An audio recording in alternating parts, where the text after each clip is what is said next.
बिपरजॉय तूफान लैंडफॉल कर चुका है। गुजरात और पाकिस्तान से जान माल का नुकसान होने की खबरें आ रही हैं। बड़ी तबाही की आशंका जताई जा रही है। लेकिन मैं इस वीडियो में बिपरजॉय की नहीं, उत्तराखंड की एक बड़ी तबाही की बात करूंगा। आज से 10 साल पहले आज ही के दिन यानी 16 जून की शाम को केदारनाथ में चोराबाड़ी ताल की तरफ से पानी और मलबे का एक पहला बड़ा रेला आया था। दूसरा और प्रलयकारी रेला 17 जून की सुबह आया था। केदारनाथ त्रासदी की बरसी पर इस वीडियो में इस आपदा के कारणों के साथ ही इस बात पर भी बात करेंगे कि इस 10 साल में आपदा से बचाव के लिए हमने क्या किया। नमस्कार, आप देख रहे हैं सरकार की नहीं सरोकारों की बात बोलेगी। मैं त्रिलोचन भट्ट। आगे बढ़ने से पहले वीडियो को पूरा देखने, लाइक करने, कमेंट करने और शेयर करने का अनुरोध करूंगा। मेरा यूट्यूब चैनल सब्सक्राइब करने के साथ ही फेसबुक पेज भी अवश्य फॉलो करें। केदारनाथ में उस दिन क्या हुआ था ये हम पिछले 10 वर्षों से सुनते पढ़ते आ रहे हैं। क्यों हुआ था इस बारे में काफी कुछ कहा जाता है, लेकिन काफी कुछ छिपा दिया जाता है। मौसम विज्ञानियों की माने तो उस दिन वेस्टर्न डिस्टरबेंस सक्रिय था। इसी दौरान अचानक मानसून पहुंच गया और भारी बारिश हुई। चोराबाड़ी ग्लेशियर का एक बड़ा हिस्सा टूटा और ठीक नीचे ग्लेशियल लेक में गिर गया। पूरी लेक छलक गई और उसका पानी अथाह मलबे के साथ नीचे उतरने लगा। इस तरह का घटनाक्रम 2 बार हुआ, 16 जून की शाम को और फिर 17 जून की सुबह। केदारनाथ पूरी तरह तहस नहस हो गया। 3 दिन तक तो किसी को पता ही नहीं चला कि हुआ क्या है। बाद के दिनों में चलाए गए राहत अभियान में 4700 से ज्यादा लोगों के शव मिले। 5000 से ज्यादा लोग लापता पाए गए। सही संख्या तो आज भी किसी को पता नहीं है। सेना और अन्य सुरक्षा एजेंसियों ने 1 लाख से ज्यादा लोगों को सुरक्षित निकाला।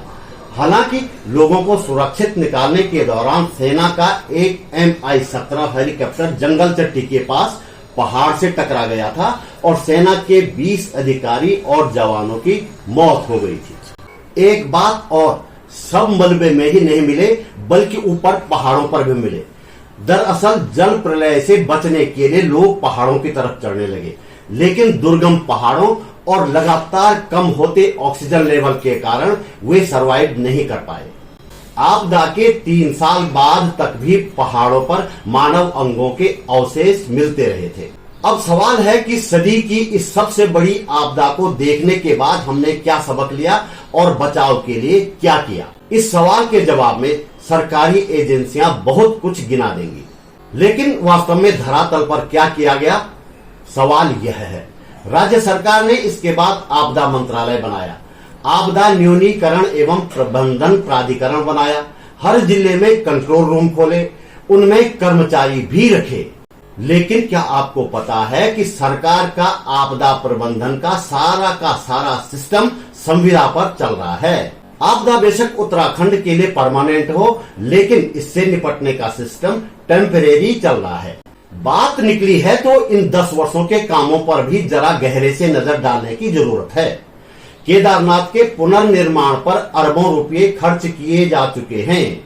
यह सवाल बार बार उठाया गया कि उच्च हिमालयी क्षेत्र के इस संवेदनशील हिस्से में निर्माण कितने सुरक्षित हैं, लेकिन सरकार ने किसी की नहीं सुनी। अब बद्रीनाथ में भी इसी तरह के निर्माण हो रहे हैं मास्टर प्लान के नाम पर। सरकार के ऑल वेदर प्रोजेक्ट को नहीं भूला जाना चाहिए, इस पर भी सवाल उठे। 4 घंटे में ऋषिकेश से बद्रीनाथ पहुंचने के शौकीनों ने सवाल उठाने वालों को विकास विरोधी करार दिया। अब आप 4 धाम रोड पर सफर कीजिए। बेतरतीब पहाड़ काटकर सड़कें तो जरूर चौड़ी की गई हैं, लेकिन इस्तेमाल सिर्फ आधी सड़क ही हो रही है। पहाड़ की तरफ वाला आधा हिस्सा तो मलबे से ही पटा हुआ है हर समय। इस तरह से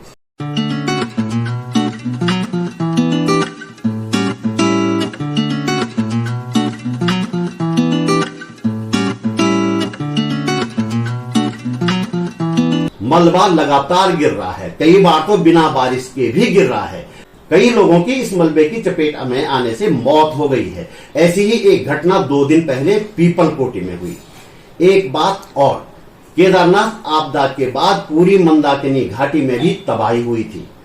उस समय एक रिपोर्ट आई थी कि इस घाटी में बन रहे सिंगोली भटवाड़ी और फाटा ब्यूंगाड हाइड्रो पावर प्रोजेक्ट के कारण घाटी में तबाही की तीव्रता बढ़ी है।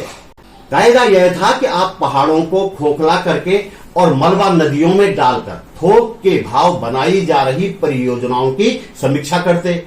आपने ऐसा नहीं किया। इसी का नतीजा है कि 7 फरवरी 2021 को हम ऋषिगंगा की त्रासदी देखने को अभिशप्त हुए और धंसता दरकता जोशीमठ हमारे सामने है।